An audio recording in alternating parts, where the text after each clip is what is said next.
একমাত্র আল্লাহ ছাড়া এই পৃথিবীতে এবং পরকালে আমাদের আপন বলে কেউ নাই। বাকি সবাই সবার স্বার্থের জন্য আছে। মানুষ মানুষের অবস্থানকেই মূল্যায়ন করে। আমরা মারা গেলে পরে 40 দিন তারা আমাদেরকে মনে রাখবে কিনা সন্দেহ আছে। বিশ্বাস করছেন না? এই যে আমাদের অনেক আত্মীয় স্বজন মারা গেছে না, বছরে 1-12টি কবরস্থানকে গিয়েছে, হয়তো যায় মৃত্যুবার্ষিকী ওই দিন যায়, তাই না? দেখেন আমরা কিন্তু আস্তে আস্তে ভুলে গিয়েছি তাদের, আমরা ব্যস্ত হয়ে গেছি। ঠিক একইভাবে তারাও আমাদেরকে ভুলে যাবে। এই জন্য আমি বারবার আপনাদেরকে মনে করে একটা কথা, আমার জীবন থেকে উপলব্ধি করি একটা কথা, যে একমাত্র আল্লাহ ছাড়া এই পৃথিবীতে এবং পরকালে আমাদের আপন বলে কেউ নাই। বাকি সবাই সবার স্বার্থের জন্য আছে। মানুষ মানুষের অবস্থানকেই মূল্যায়ন করে। মানুষ মানুষের অবস্থানকেই মূল্যায়ন করে। আল্লাহ রাব্বুল আলামিন আপনার ভিতরটাকে ভালোবাসেন। দেখেন আপনি যখন নামাজ পড়েন নাই, আল্লাহ পাক কিন্তু আপনাকে ধ্বংস করে দেন নাই। আল্লাহ পরম করুণাময় আপনাকে হেদায়েত দিয়ে নামাজি বানিয়ে দিয়েছেন। জীবনে অনেক পাপ করেছেন, ইনস্ট্যান্ট আল্লাহ পাক শাস্তি দিতে পারতেন, আল্লাহ পাক দেন নাই। আল্লাহ আপনাকে ভালোবাসেন, আল্লাহ আমাকে ভালোবাসেন। আল্লাহ পাকের এই ভালোবাসার ঋণটা শোধ করার জন্য হলেও নামাজি হয়ে যান, আল্লাহর পথে ফিরে আসেন, দিনের জন্য কিছু করেন, দিনের ফিকির করেন, পড়াশোনা করেন। প্রিয় ভাইরা, আল্লাহ পাক তৌফিক দান করুন। দেখুন, এই রিবা থেকে দূরে থাকার জন্য একটা হাদিস যথেষ্ট, যে 4 শ্রেণীর মানুষকে আল্লাহ রাসূল সাল্লাল্লাহু আলাইহি ওয়াসাল্লাম লাআনত করেছেন, অভিশাপ দিয়েছেন। ইনশাআল্লাহ আজকের লেকচার যাদের কানে যাবে, আমরা যদি না খেয়েও মরে যাই, আল্লাহ পাক না খেয়ে মারবেন না ইনশাআল্লাহ। রিজিক আছে, খাবো ইনশাআল্লাহ। কিন্তু হয়তো বা অভাব হবে, টাকা পয়সা একটু কম হতে পারে, অন্যের 10 তলা ফ্ল্যাট হবে, আমার হবে না, ঠিক আছে? অন্যের এত বিঘা বিঘা জমি আমার হয়তো হবে না, কিন্তু ইনশাআল্লাহ তাআলা এই যে দুনিয়ার মুসাফিরের জীবনটা, এটা মুসাফিরের জীবন না? মুসাফিরের জীবনটা কেটেই যাবে ইনশাআল্লাহ। কাটবে না? যে কোনো ভাবে কেটে তো যাবেই ইনশাআল্লাহ। এই যে পরকালের জীবনটা একটা চেতনার শক্তি, জানেন? দুনিয়াতে যত বাধা বিপত্তি আসুক, গাল মন্দ খান, গীবত তহমত খান, কষ্ট হোক, নির্যাতন হোক, একটা বিষয় মনের মধ্যে শান্তি দেয়। কি শান্তি? যে এই দুনিয়ার জীবনটা তো আর চিরস্থায়ী নয়, এটা তো আর সারা জীবন থাকবে না। ইনশাআল্লাহ এই অবস্থা আস্তে আস্তে পরিবর্তন হয়ে যাবে। ফাইন্না মাআল উসরি ইউসরা, পরকালে ইনশাআল্লাহ পাবো। দুনিয়াতে না পেলে কি হয়েছে, পরকালে পাবো ইনশাআল্লাহ। যুবক ভাই, এসব জেনা ছেড়ে দেন, আল্লাহ রাব্বুল আলামিন আপনার জন্য হুর রেখেছেন জান্নাত, ইনশাআল্লাহ পাবেন ইনশাআল্লাহ। এটা ছেড়ে দেন, সুদ ছেড়ে দেন, আল্লাহ পাক আপনার জন্য হাউজে কাউসার রাখছে ইনশাআল্লাহ, ঠিক আছে? অন্যায় পাপ ছেড়ে দেন, আল্লাহ রাব্বুল আলামিন আপনার জন্য জান্নাত রেডি করে রাখছে ইনশাআল্লাহ। এই দুনিয়ার জীবনটা ধোঁকা, একটা ছোট্ট জীবন, পুরা ধোঁকা, কিচ্ছু নাই এর মধ্যে। আমার কথা শোনেন, এই দুনিয়ার জীবনে কিছুই নাই। চারপাশে অনেক কিছু মনে হবে, আপনার বাড়ি আছে, গাড়ি আছে, স্ট্যাটাস আছে, টাকা পয়সা, প্রতিপত্তি সব আছে। আদতে আপনি একা, আদতে আপনাকে একাই কবরে যাওয়া লাগবে, একাই আল্লাহর সাথে হিসেব নিকাশ দিতে হবে। কেউ নাই সাথে, আমাদের সাথে কেউ নাই। কিন্তু আপনি মনে করছেন যে সেলিব্রিটিজম, বড় আমি পলিটিক্যাল নেতা হয়েছি, আমাকে সবাই চেনে, আমি ইকোনমিক সেক্টরে লিড দেই, রাষ্ট্রকে লিড দেই, আমি ধর্মতাত্ত্বিক ক্ষেত্রে লিড দেই, আমাকে দেখলে মানুষ বাহবা দেয়, ইত্যাদি ইত্যাদি। দিন শেষে আমি একা, আপনিও একাই, আমাকেও একাই যেতে হবে, আপনাকেও একাই যেতে হবে। এগুলো সব চারপাশের খালি অন্ধ মোহ, আর কিছু না। এই মোহের মধ্যে ঢুকে পড়বেন না, আল্লাহ পাক তৌফিক এনায়েত করুন। নবী সাল্লাল্লাহু আলাইহি ওয়াসাল্লাম বারবার বলতেন, আল্লাহুম্মা ইন্নী আউযু বিকা মিন ফিতনাতিদ দুনিয়া, বলতেন না? হে আল্লাহ, আমি এই দুনিয়ার ফিতনা থেকে তোমার কাছে আশ্রয় প্রার্থনা করছি। ওয়া ইন্নী আউযু বিকা মিন ফিতনাতিন নিসা, আমি মহিলাদের ফিতনা থেকেও আশ্রয় প্রার্থনা করছি। আরো দোয়া করতেন, আল্লাহুম্মা ইন্নী আউযু বিকা মিন আযাবিল কবর, হে আল্লাহ, আমি কবরের আযাব থেকে আশ্রয় প্রার্থনা করছি। ওয়া আযাবি জাহান্নাম, জাহান্নামের আযাব থেকে আশ্রয় প্রার্থনা করছি। ওয়া মিন ফিতনাতিল মাহইয়া ওয়াল মামাত, জীবন মৃত্যুর ফিতনা থেকে আশ্রয় প্রার্থনা করছি। ওয়া মিন শাররি ফিতনাতিল মাসিহিদ দাজ্জাল, এবং দাজ্জালের ফিতনা থেকে আশ্রয় প্রার্থনা করছি। দাজ্জালে পরে আসবো ইনশাআল্লাহ। দাজ্জাল নিয়ে আলোচনা করলে আবার কিছু মানুষ খারেজির ট্যাগ লাগাই দিতে পারে, ওই জন্য এদিকে আমি এখন যাচ্ছি। হ্যাঁ, সামনে আসি। তো রিবার বিষয়টা বলছিলাম। আইয়ামে জাহিলিয়াতের যে সেই রিবা এখনকার বিশ্বে আছে কি নাই বলেন? ওই সময় না হয় মক্কায় ছিল, এখন কি সারা বিশ্বব্যাপী নাই?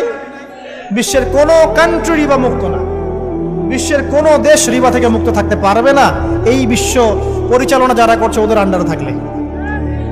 কখন হবে বিশ্ব রিবা মুক্ত? একদিন বিশ্ব রিবা মুক্ত হবে ইনশাআল্লাহ। একদিন না একদিন এই বিশ্বটা সুদ মুক্ত হবে ইনশাআল্লাহ তাআলা। তখন জালেম পার পাবে না, মাজলুমের রক্ত শ্রম বৃথা যাবে না ইনশাআল্লাহ। কবে কত বছর পর আমি জানি না, কিন্তু এতটুকু জানি যে মালহামার পরে যখন আল মাহদি আসবেন এবং তারপর যখন মাসিহুদ দাজ্জাল বের হবে এবং ঈসা ইবনে মারইয়ামকে আল্লাহ পাক নামিয়ে দিবেন, তার হাতে যখন দাজ্জাল নিহত হবে এবং জেরুজালেম থেকে যখন পুরো বিশ্ব শাসন করা হবে মুসলিমদের হাতে, তখন রিবা বলে কিচ্ছু থাকবে না। তার আগ পর্যন্ত এই অবস্থা সলভ হবে কিনা আমরা জানি না, হতেও পারে নাও। ওই সময় যে হবে নিশ্চিত ইনশাআল্লাহ। আসুন, আইয়ামে জাহিলিয়াতের আরেকটা বড় পাপ ছিল যে এক ভাই বলেছেন, সেটা হচ্ছে নারীর অবমাননা। কে বলেছে এই কথাটা? সামনে একজন। হ্যাঁ, আইয়ামে জাহিলিয়াতের অন্যতম একটা সেরা পাপ ছিল কি? নারীর অবমাননা। এটা নিয়ে কি বলতে হবে? এখন ধর্মের মধ্যেও আমরা নারীদেরকে অবমাননা করছি। বহু নামাজি ব্যক্তি আছে আমাদের মধ্যে, দেখবেন বোনের সম্পত্তি দেয় নাই, মেয়েকে শিক্ষিত করতে চাচ্ছেন না। কেন চাচ্ছেন না? ওর কি অধিকার নাই শিক্ষার? আপনি কি জানেন যে আয়েশা রাদিয়াল্লাহু আনহার কাছে বহু সাহাবী হাদিসের তালিম নিয়েছেন, বহু হাদিস শিখিয়েছেন কে? মা আয়েশা রাদিয়াল্লাহু আনহা। তিনি যদি শিক্ষিত না হতেন শেখাতে পারতেন? তো মেয়েদের শিক্ষার দরকার আছে না? হ্যাঁ, কি বিষয় দরকার? তাদের উপযুক্ত পরিবেশ নিশ্চিত করতে হবে, নিরাপত্তা, পর্দা এগুলো নিশ্চিত করতে হবে। তারপরে মেয়েদেরকে আপনি অবশ্যই শিক্ষিত করুন। ঘরের কোণে বসে রাখতে কে বলেছে? আপনি নিরাপদ পরিবেশ দেন, পর্দা দেন, তারা মাদ্রাসা যাবে, পড়াশোনা করবে। ঠিক আছে? আল্লাহ পাক আমাদের মা বোনদেরকে শিক্ষিত করার তৌফিক দান করুন, আমিন। ভালো ভালো কোয়ালিটি সম্পন্ন মহিলা মাদ্রাসা গড়ে তোলেন। আর মেয়েরা যদি শিক্ষিত না হয় তাহলে আমাদের বাড়ির বউরা শিক্ষিত হবে। আর বউ শিক্ষিত না হলে আপনি একা শিক্ষিত হয়ে লাভ নাই। তখন ওই যে বললাম টর্চার সেল, ওই টর্চার সেলে ঢুকতে হবে আর কি। কথা বুঝতে পারছেন না? আগে বিয়ে শাদী করেন, বুঝবেন ইনশাআল্লাহ। যারা করেছেন তারা অলরেডি হাসছে যে মিটমিট করে দেন। ঠিক আছে? আচ্ছা, সামনে আসেন। দেখেন মেয়েদের অবমাননা কিভাবে দেখাবো। সবচেয়ে বড় অবমাননা হচ্ছে ওদের দেহটাকে আমরা এখন পণ্য বানিয়েছি। এই যে পর্নোগ্রাফি দেখেন, এই মেয়েগুলোর ইজ্জতের কোনো দাম নাই। মানে তাদের দেহটাকে একটা ব্যবসার সামগ্রী বানানো হয়েছে। এবং আমি একটা লেকচার দিয়েছিলাম ঢাকায়, নীল দর্পণ, দেখবেন অনলাইনে আছে। ওখানে আমি স্ট্যাটিস্টিক দেখিয়েছি যে সারা বিশ্বে এই যে আমেরিকায় শুধুমাত্র $12 বিলিয়ন ব্যবসা করে পর্ন দিয়ে। এটা একটা ব্যবসা, একটা ইন্ডাস্ট্রি। যেমন ফিল্ম ইন্ডাস্ট্রি আছে, তারপরে গানের ইন্ডাস্ট্রি আছে না, এরকম একটা ইন্ডাস্ট্রি হচ্ছে এই পর্ন ইন্ডাস্ট্রি। এখানে সবাই অ্যাক্টর অ্যাক্ট্রেস, এরা হচ্ছে অভিনেতা অভিনেত্রী। এখানে যা দেখানো হয় এগুলো কিন্তু রিয়েল না, বাস্তব না, সব ফেক। বুঝতে পারছেন না কথা? এগুলো অভিনয়, এগুলো ফেক। এবং এটা একটা ইন্ডাস্ট্রি, এর মধ্য দিয়ে মেয়েদের দেহটাকে পণ্য বানিয়ে সারা বিশ্বে ব্যবসা করছে। এবং এর একটা অন্যতম উদ্দেশ্য হচ্ছে মুসলিম যুবকদের ঈমান যেন নষ্ট করা যায়। কারণ মুসলিম যুবকদের ঈমান চলে গেলে তারা নিশ্চিন্ত, ওদের পথে আর কেউ বাধা নাই। কারণ ওদের এই জুলুমের পথে বাধা যদি কেউ দিতে পারে তাহলে কারা দিবে? মুসলিমরা। আর মুসলিমদের মধ্যে সবচেয়ে শৌর্য বীর্য কাদের মধ্যে থাকে? যুবকদের মধ্যে। যুবকদের ঈমান যদি চলে যায় তাহলে এদের আর কোনো সমস্যা নাই। এই বিষয়টা খেয়াল করবেন যে এটা একটা ইন্ডাস্ট্রি। সো এখানে আমরা মেয়েদের দেহটাকে আমরা কি বানিয়েছি? পণ্য বানিয়ে দিয়েছি। আর এখন তো চলছে কাপড় খোলা সংস্কৃতি। প্রত্যেকটা সেক্টরে আপনি গিয়ে দেখবেন মেয়েদের ইজ্জত, সম্মান, আব্রুটাকে উন্মুক্ত করে এটাকে দিয়ে আমরা বিজনেস করছি। এটা একটা বিজনেস। এখানে সমাধান কি? সমাধান আয়েশা রাদিয়াল্লাহু আনহা। সমাধান কে? সমাধান ফাতিমা রাদিয়াল্লাহু আনহা। সমাধান কে? সমাধান খাদিজা রাদিয়াল্লাহু আনহা। আমাদের মা, আমাদের বোন, আমাদের স্ত্রীদেরকে তাদের মতো করে মানুষ করতে হবে, গড়ে তুলতে হবে ইনশাআল্লাহ। দেখবেন নারীর সত্যিকারের সম্মান নিশ্চিত হবে ইনশাআল্লাহ। ইসলাম কি কখনো বলেছে যে মেয়েরা কাজ করতে পারবে না, পড়াশোনা করতে পারবে না ইত্যাদি? এই নাস্তিকরা তো ঠুনকো যুক্তি দিয়ে আক্রমণ করে। কে বলেছে সমস্যা? এমন ইসলামিক স্টেট আছে যেখানে একটা স্টুডিও, মনে করি স্টুডিও, ছবি তোলা হয়, কথার কথা, সেখানে সব কর্মী মহিলা, কোনো পুরুষ নাই। একটা মাদ্রাসা, সমস্ত কর্মী মহিলা, কোনো পুরুষ নাই। একটা স্কুল, সবাই মহিলা, কোনো পুরুষ নাই। ওখানে মেয়েরাই পড়ে, মেয়েরাই শেখায়। জায়েজ না জায়েজ বলেন? একটা নিরাপদ পরিবেশে যদি মেয়েরাই মেয়েদের দায়িত্ব নিয়ে পড়াশোনা করায়, ব্যবসা করে, অন্য কিছু করে, জায়েজ না জায়েজ? তাহলে পরিবেশ নিশ্চিত করাটা হচ্ছে চ্যালেঞ্জ। ইসলাম বলছে না যে আপনি তাকে একদম অজ্ঞ করে রেখে ঘরের কোণে ফেলায় রেখে দেন, তাকে আপনি পড়াশোনাও শেখাবেন না, সম্পত্তির অধিকারও দিবেন না, কিছুই না। এগুলো ইসলাম কখনো বলেনি। বলেছে? আরে বোকা মানুষ! রাসূলুল্লাহ সাল্লাল্লাহু আলাইহি ওয়াসাল্লামের সময় তো মহিলা সাহাবীরা উহুদের যুদ্ধ করেছে। কি শুনলেন? রাসূল সাল্লাল্লাহু আলাইহি ওয়াসাল্লামের সময় মহিলা সাহাবী উহুদের যুদ্ধও করেছে। উহুদের যুদ্ধের নাম শুনেছেন? ওখানে মহিলা সাহাবীও ছিল তীরন্দাজ। তাহলে মহিলাটা কি করে নাই নবীর যুগে? খাদিজা রাদিয়াল্লাহু আনহা যত বড় ব্যবসায়ী ছিলেন, এখন এত বড় ব্যবসায়ী পাবেন? কোন মেয়ে আছে এত বড় ব্যবসায়ী? উসমান রাদিয়াল্লাহু আনহু যত বড় বিজনেসম্যান ছিলেন, এখন এত বড় বিজনেসম্যান আছে? তো কি ছিল না সেই স্বর্ণযুগে? ওই স্বর্ণযুগের সুন্নতি আমাদেরকে আমল করতে হবে। আল্লাহ পাক তৌফিক এনায়েত করুন, আমিন। প্রিয় মা ও বোনেরা, পর্দা ছাড়বেন না। আপনাদের জন্য 4টা কাজ: স্বামীর আনুগত্য করা, লজ্জাস্থানের হেফাজত করা, আপনার 5 ওয়াক্ত সালাত ঠিকঠাক মতো আদায় করা এবং রমজান মাসে সওম রাখা। নবীজি বলেছেন সাল্লাল্লাহু আলাইহি ওয়াসাল্লাম, জান্নাতের যে কোনো দরজা দিয়ে ইচ্ছা আপনি প্রবেশ করতে পারবেন। আপনার জন্য সহজ। আর স্বামীর আনুগত্য বলতে আমি বুঝাইনি স্বামীর দাসত্ব করতে হবে, এটা বলিনি। এখনকার কিছু ফ্যামিলিস্ট মেয়ে আছে, ওরা আনুগত্য শব্দ মনে হয় যে দাসত্ব। আনুগত্য দাসত্ব এক জিনিস না। আনুগত্য কি? স্বামী কোরআন সুন্নাহর অনুকূলে কোনো কথা বলেছে, আপনি মানবেন। স্বামী বলছে পর্দা করো, তোমাকে ভালোবেসে বলছি তুমি পর্দা করো, তুমি আমার অনেক প্রিয় একজন মানুষ, তুমি বেপর্দায় বাইরে যাবা, লোকজন দেখবে, কেমন হয়? ঠিক আছে, তোমাকে তো আমি বিয়ে করেছি, তুমি আমার, মানুষ তোমাকে দেখবে কেন? ঠিক আছে, তো এখন স্বামী ভালো কথা বলেছে, আপনি শুনলেন, এটা আনুগত্য। আর ওই স্বামী যদি বলে আসো তো আমার কলিগরা এসেছে, ওকে খাবার সার্ভ করতে হবে, আসো খাবারটা পরিবেশন করো, এখন আপনি বেপর্দা হয়ে আপনার স্বামীর কলিগের সামনে খাবার পরিবেশন করতে শুরু করবেন, এটা কি আনুগত্য করতে হবে? এটা তখন আপনি আনুগত্য করবেন না। সিম্পল, কোরআন সুন্নাহর অনুগত কাজে আপনি স্বামীর আনুগত্য করবেন, বিপরীতে গেলে আপনি করবেন না। স্বামীর আনুগত্য মানে স্বামীর দাসত্ব নয়। আর এই হাদিসটা আপনি কেন ভুলে যান যে আল্লাহ রাসূল সাল্লাল্লাহু আলাইহি ওয়াসাল্লাম বলেছেন, আল্লাহ ছাড়া যদি কাউকে সেজদা করা যেত, সম্মান বুঝাচ্ছেন, আল্লাহ ছাড়া যদি কাউকে সেজদা করা জায়েজ হতো, আমি মেয়েদেরকে বলতাম যেন স্বামীকে সেজদা করে। কেন? কারণ আপনাকে রেসপন্সিবিলিটি, আপনার খাবার, আপনার ফুড, আপনার শেল্টার, আপনার মানে পুরো দায় দায়িত্ব নিজের হাড় ভাঙা পরিশ্রম দিয়ে, জীবনের ঝুঁকি নিয়ে স্বামী আপনার জন্য করে। সে আপনার সম্মান পাওয়ার যোগ্য তো? সে কি আপনার সম্মান পাওয়ার যোগ্য নয়? আপনি যদি সম্মানের হক আদায় না করতে পারেন তাহলে আপনি অকৃতজ্ঞ। আর অকৃতজ্ঞ মেয়ে কখনো জান্নাতে যাবে? একটা হাদিসে আছে, বেশিরভাগ মেয়ে জাহান্নামে যাওয়ার অন্যতম কারণ হচ্ছে তারা স্বামীর সাথে কুফরি করে। কি করে? আর সারা জীবন স্বামী ভালোবেসে যায়, ভরণ পোষণ দিয়ে যায়, সব চাহিদা পূরণ করে যায়, একদিন দেখবেন কথা কাটাকাটি হয়েছে, ওই দিন বলে বসবে যে তোমার কাছে আমি কিচ্ছু পাই না। এই যে কুফরি, এই কারণে তারা জাহান্নামে যেতে পারে বেশি। আল্লাহ হেফাজত করুন। আরেকটা কারণ হচ্ছে যে বেপর্দা।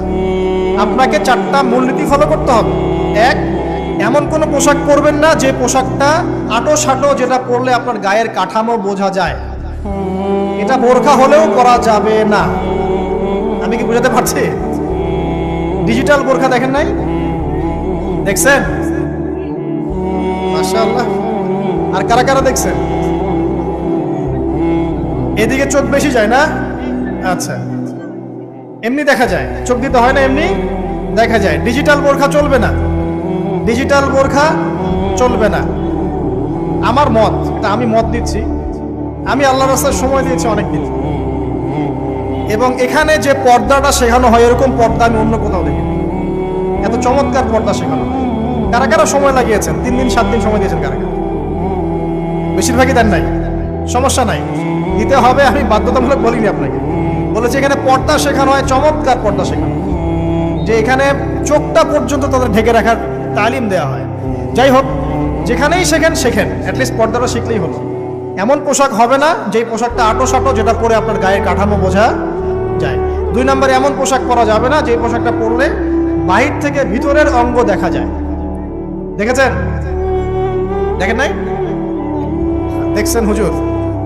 আচ্ছা, আপনারা তো সব দেখেন দেখি।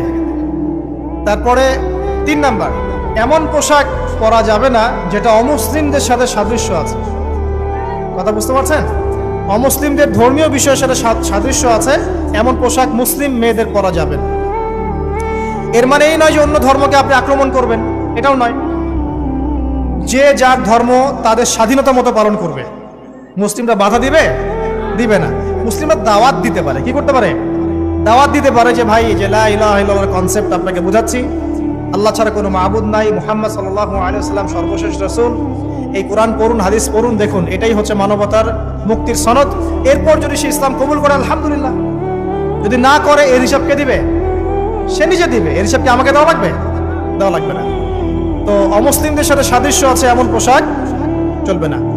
আর 4 হচ্ছে পুরুষরা মেয়েদের পোশাক পরতে পারবে না, মেয়েরা পুরুষদের পোশাক পরতে পারবে না। জি, আপনাদেরকেই বলছি, আপনারা জিন্স পরতে পারবেন না, মেয়েদেরকে বলছি, এবং টি শার্ট পরতে পারবেন না।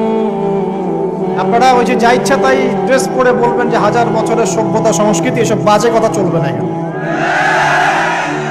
এটা 1000 বছরে কোনোদিনও আমাদের দাদা নানিরা এগুলা কখনো পরে নাই। করছে? আপনার দাদি কখনো ওইরকম পরছিল শাড়ি? তো যে বলবো 1000 বছর থেকে পরে আসতেছে নাকি? সুবহানাল্লাহ। তো এখানে বিষয়টা হচ্ছে পুরুষ মেয়ের পোশাক পরতে পারবে না, মেয়ে পুরুষের পোশাক পরতে পারবে না। আমি খুব সংক্ষিপ্ত করে আপনাকে কোরআন সুন্নাহ থেকে 4টা মূলনীতি বলে দিলাম। এই 4টা মূলনীতি কোরআনেও আছে, হাদিসেও আছে। আসেন, এই যে নারীর অবমাননা, এই বিষয়টা আইয়ামে জাহিলিয়াতে যেমন ছিল, এখন দেখবেন আরো বড় পরিসরে এসেছে। আসলে এই যে ফ্যাশন শো, দেহের প্রদর্শনী, বিভিন্ন ফিল্মস দেখবেন, ফিল্ম ইন্ডাস্ট্রিজে দেখবেন, মিউজিকে দেখবেন, পর্নে দেখবেন, মেয়েদের দেহটাকে নিয়ে ব্যবসা করা হচ্ছে। আগে তো না হয় কন্যা সন্তান হলে জীবন্ত পুঁতে ফেলতো নাকি? এখন যদি গর্ভের বাচ্চা মেয়ে জানে, অনেকে আগেই মেরে ফেলে। বুঝেন নাই মনে হয়? অনেকে যদি জানে যে গর্ভে মেয়ে সন্তান আছে, আগেই মেরে ফেলে। এমন অনেক দেশ আছে, আমি নাম বলছি না দেশের সঙ্গত কারণে, যে সে দেশে এরকম মেয়ে সন্তানকে এই যে খালাস করে ফেলার, নষ্ট করে ফেলার, ভ্রূণ নষ্ট করার আলাদা ক্লিনিক আছে, আলাদা হসপিটাল আছে। বলে নাউজুবিল্লাহ। তো আসলে ওই 1450 বছর আগের মানুষটা বেশি বর্বর ছিল না আমরা বেশি বর্বর? এই অধিকারের কথা বলে বলে আমরা মেয়েদের দেহটাকে নিয়ে এখন মস্করা করছি, তামাশা করছি। সবচেয়ে সেরা অধিকার কোথায় পাবে? কোরআনে পাবে, হাদিসে পাবে, ইসলামে পাবে। তার পর্দা নিশ্চিত হবে, দেহ সেফ থাকবে, তার ইজ্জত নিশ্চিত হবে, ইজ্জত সেফ থাকবে, তার সম্মান সেফ থাকবে, তাকে রাজরানীর মতো স্বামী বাসায় রাখবে, কারণ সে হচ্ছে তার কাছে সবচেয়ে মূল্যবান প্রিয় বস্তু। শুধু তাই নয়, সম্পত্তির অধিকার তাকে দিতে হবে।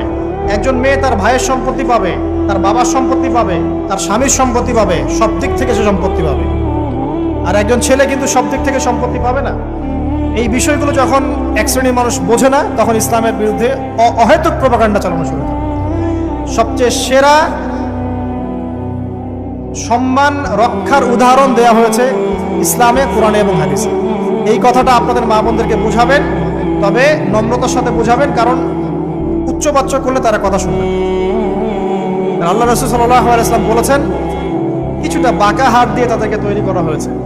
যদি আপনি শক্ত করে চাপ দিতে যান তাহলে ভেঙে যাবে, আর যদি আপনি ওই অবস্থায় ছেড়ে দেন তাহলে বাঁকাই থেকে যাবে।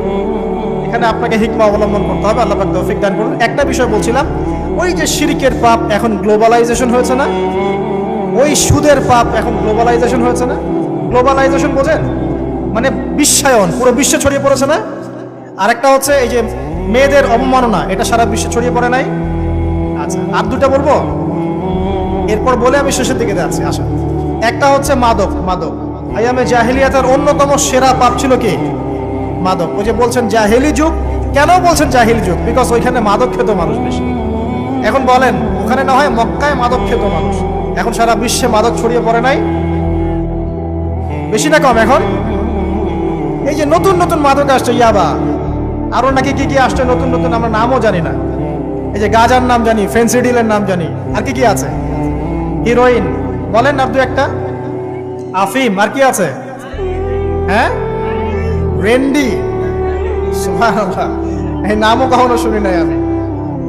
আচ্ছা শোনেন, বিষয়টা হচ্ছে, দেখুন এই বিষয়টা কি হালাল না হারাম? আচ্ছা, এটাকে যদি আমরা হালাল করে নেই তাহলে কি হবে? কুফরি হবে না শিরক হবে? শিরক কুফর দুটোই হচ্ছে। কিন্তু এখন মক্কার কিছু মানুষ মাদক খেয়েছে বুঝলাম, আল্লাহ রাব্বুল আলামিন ধাপে ধাপে এখান থেকে বের করেছেন। প্রথমে বলেছেন মদ খেয়ে নামাজের ধার কাছে যেও না। হ্যাঁ, তারপরে বলেছেন এই যে মাদকে কিছুটা উপকার আছে কিন্তু বেশি ক্ষতি। তারপর বলেছেন খেয়ে নামাজের কাছে যেও না। তারপর ধাপে ধাপে শেষের দিকে এসে আল্লাহ পাক বলেছেন যে এটাকে ছেড়ে দাও। সূরা মাইদায় পড়ে দেখেন, এটা শয়তানের কাজ। তখন সাহাবায়ে কেরাম রাদিয়াল্লাহু আনহুম পুরোপুরি মাদক থেকে নিজেদেরকে মুক্ত করলেন। এরপরে কি কখনো তারা মাদক ছুঁয়েও দেখেছেন? বরং মাদকদ্রব্য সেবন করলে 40টা লাঠি বেত্রাঘাত করতে হয় ইসলামিক শাস্তি। কয়টা লাঠি?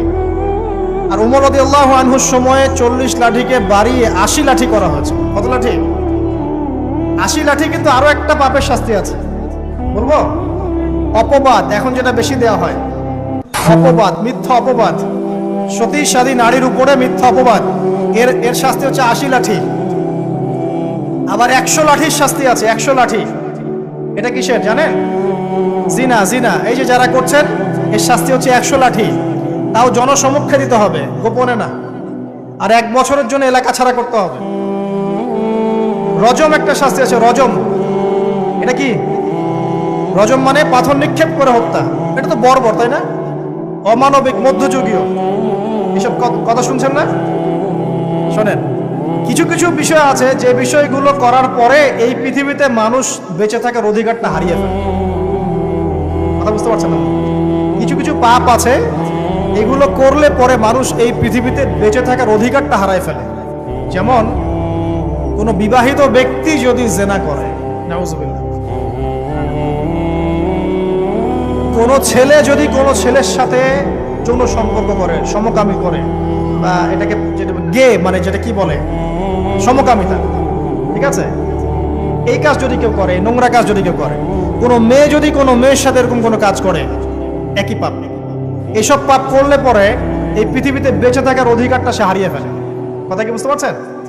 আচ্ছা, তখন শাস্তি হচ্ছে আল্লাহ রাব্বুল আলামিন পাথর নিক্ষেপ করে হত্যা করতে বলেছেন। কারণ হচ্ছে সে এত গর্হিত একটা কাজ করেছে যেটা এই শাস্তি পাওয়ার সম্পূর্ণ যোগ্য। এবং কওমে লূত নামে যে কওম ছিল, ওই কওমটাকে আসমানে উঠিয়ে আল্লাহ পাক পাথর বর্ষণ করে এভাবেই শেষ করে দিয়েছে। জর্ডান একটা দেশ আছে না, জর্ডান? জর্ডানের পাশে ডেড সি নামে একটা জায়গা আছে, ডেড সি, মৃত সাগর। ওইখানে সাদুম নামে একটা গোত্র থাকতো। কোন গোত্র? সাদুম। ওই সাদুম গোত্র এরকম সমকামী ছিল। আল্লাহ রাব্বুল আলামিন লূত আলাইহিস সালামকে পাঠিয়েছিলেন, তারা হেদায়েতের বাণী শুনে নাই। আল্লাহ পাক ওদেরকে আসমানে উঠিয়ে পাথর নিক্ষেপ করে উল্টা দিকে দাফন করে দিয়েছে। কিছু কিছু পাপ আল্লাহ পাক সহ্য করেন না, আল্লাহ পাকের আরশ কেঁপে ওঠে। এই পাপগুলো সেরকম পাপ। কথা বুঝতে পারছেন? তো এই যে জিনা, পর্নোগ্রাফি, ব্যভিচার, পরকীয়া, এগুলোর মধ্য দিয়ে আমরা নারীর অবমাননা করছি না? এবং ধর্মের মাধ্যমেও মাঝে মাঝে করছি, যখন আমরা ধর্মের নামে মেয়েদের অধিকার দিচ্ছি না। অনেকেই সম্পত্তির অধিকার দিচ্ছেন না, অনেকেই শিক্ষিত করছেন না, অনেকেই আরো যৌতুক নিচ্ছেন না। যৌতুক নিচ্ছেন না অনেকেই। যে বিয়ের সময় যৌতুক নেয়, এটা তো মেয়ের উপর, মেয়ের পিতার উপর টর্চার করা, সম্পূর্ণ হারাম, সম্পূর্ণ হারাম। তারপরে দেখবেন, রিপোর্টগুলো পড়ে দেখবেন যে এই বছর 2022, এই 22-এই গভর্নমেন্ট রিপোর্ট অনুযায়ী নিবন্ধিত প্রায় 1339টা ধর্ষণের মামলা হয়েছে। তো এটা এখন অ্যাভেলেবল, যে কোনো সব জায়গায় ধর্ষণ হচ্ছে, এখন অ্যাভেলেবল। মানুষ এটাকে স্বাভাবিক মনে করছে, নর্মাল ধর্ষণ হতেই পারে, মানুষ এখন এমন মনে করছে। প্রত্যেক দিন পেপার খুলবেন, দেখবেন রেপের খবর, প্রত্যেক দিন খবর শুনবেন ধর্ষণের খবর। আর সব খবর তো আসে না, আসে হয়তো 10%, 20%, 30%, বেশিরভাগই আসে না। এলাকায় মোড়ে মোড়ে দেখবেন, গ্রামে গঞ্জে শহরে বন্দরে খালি ইফটিজিং দেখবেন, খালি ইফটিজিং। মেয়েদেরকে যৌন হয়রানি করা হচ্ছে, বাসে, অটোতে, টেম্পুতে, সব জায়গায়। বাসের মধ্যে মেয়েকে রেপ করে ফেলা হচ্ছে। একটা বাচ্চা মেয়ে যে বোঝেও না যে সেক্সুয়াল বিষয়গুলো কি জিনিস, ওকেও রেপ করা হচ্ছে।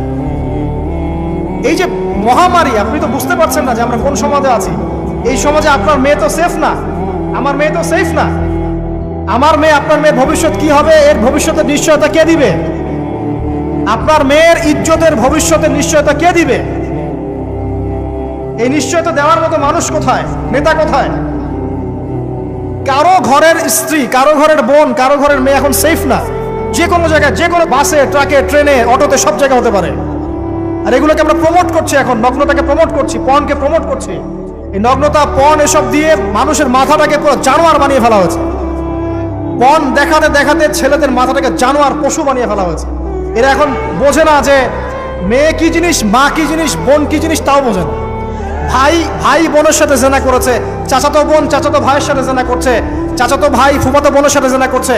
রংপুরের খবর শুনলাম যে মায়ের সাথে ছেলেও জেনা করেছে। না, এগুলো কেন হচ্ছে? এই মহামারী কেন হচ্ছে? কি সমাধান দিবে? সমাধান ইসলামে ছিল, আমরা নেই নাই। সমাধান হচ্ছে, প্রথম সমাধান অশ্লীলতার মহামারী বন্ধ করতে হবে, পর্দা নিশ্চিত করতে হবে, পর্নোগ্রাফির সমস্ত সাইটগুলো বন্ধ করে ফেলতে হবে।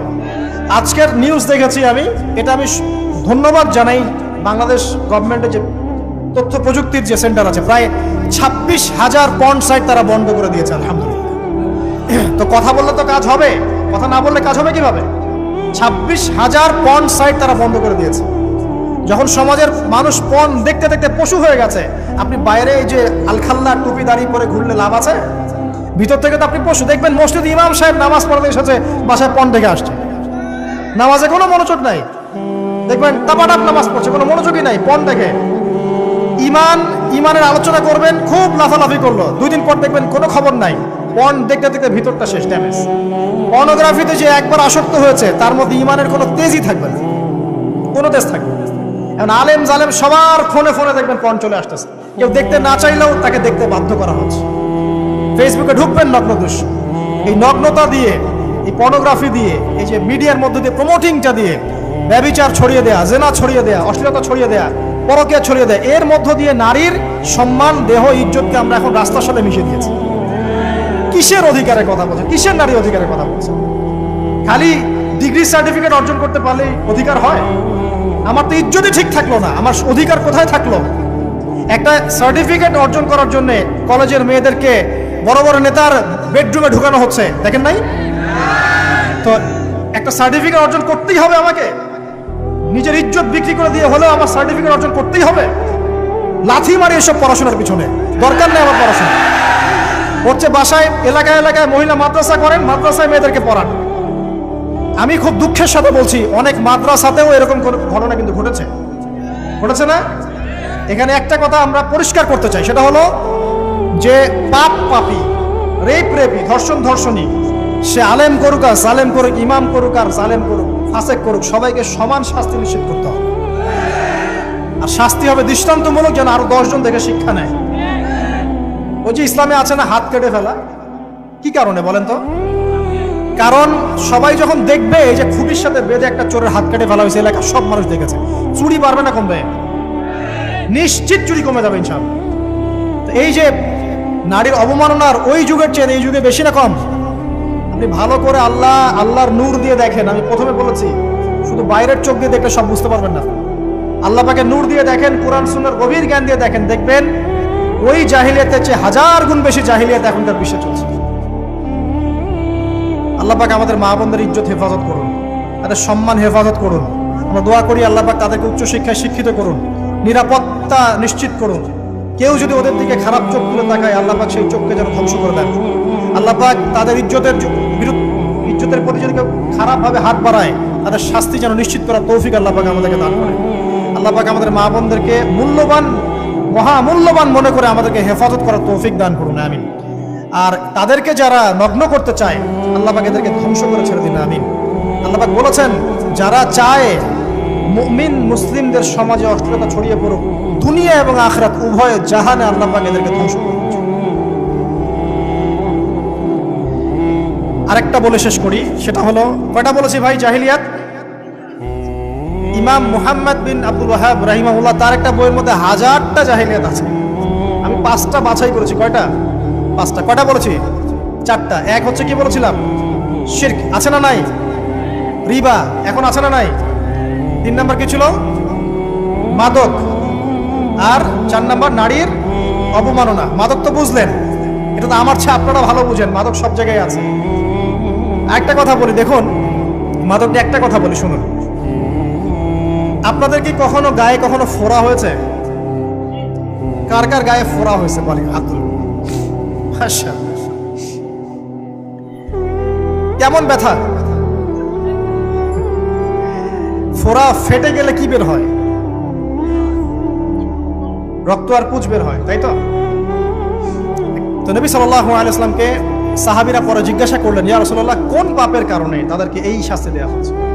নবী করিম সাল্লাল্লাহু আলাইহি ওয়াসাল্লাম বললেন, তাদেরকে এই শাস্তি দেওয়া হচ্ছে একটা পাপের কারণে, সেটা হলো মাদক দ্রব্য সেবন করা।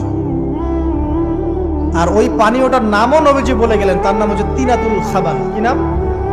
তিনাতুল খাবাল। এই তিনাতুল খাবাল মানে জাহান্নামীদের রক্ত এবং পুঁজ। এটা খেতে দেয়া হচ্ছে মাদকদ্রব্য সেবনকারীদের জন্য। আল্লাহ রাসূল সাল্লাল্লাহু আলাইহি ওয়াসাল্লাম বলেছেন, কোনো ব্যক্তি যদি মাদক সেবন করে তার 40 দিনের নামাজ কবুল হবে না। সে যদি আবার তওবা করে ফিরে আসে, আল্লাহ পাক মাফ করে দিবেন ইনশাআল্লাহ। যদি আবারও মাদক খায়, আবার 40 দিনের নামাজ কবুল হবে না। তারপর যদি আবার তওবা করে, আবার আল্লাহ মাফ করে দিবেন ইনশাআল্লাহ। তারপর যদি আবার মাদক খায়, আবার 40 দিনের নামাজ কবুল হবে না। তারপর যদি আবার তওবা করে, আবার আল্লাহ মাফ করে দিবেন। তারপরে যদি আবার মাদক খায়, তখন আল্লাহ রাব্বুল আলামিন তাকে তিনাতুল খাবাল পান করান। প্রিয় ভাইরা, আপনারা মুসলিম না? আমরা মুসলিম না? মুসলিম যুবকদের সবচেয়ে সেরা অস্ত্র হচ্ছে ঈমান এবং নৈতিকতা। অন্যরা জাহিলিয়াতের স্রোতে ভেসে যাক, মুসলিম তরুণরা কখনো জাহিলিয়াতে যাবে না ইনশাআল্লাহ। আমার সাথে ওয়াদা করেন যে কোনো প্রকার মাদক দ্রব্যের সাথে সংশ্লিষ্ট থাকবেন না। একটা সিগারেটও কখনো টান দিবেন না। কারণ সিগারেটটা কি? সিগারেট আপনাকে আস্তে আস্তে অন্য মাদকের দিকে নিয়ে যাবে। সিগারেট খাওয়া শিখেছিস, এখন গাঁজাও খা। গাঁজা খাওয়া শিখলে এখন ওটা খা, এই করতে থাকে। এক পর্যায়ে আপনি এখান থেকে আর বের হতে পারবেন। এখানে আপনার দেহের ক্ষতি, আপনার মস্তিষ্কের ক্ষতি, আপনার পরিবারের ক্ষতি। এমন আপনি যদি পরবর্তীতে গিয়ে পরিবার গঠন করতে চান, আপনি সুখী পরিবারও গঠন করতে পারবেন না, কারণ ভিতর থেকে আপনি নিজেকে শেষ করে ফেলছেন।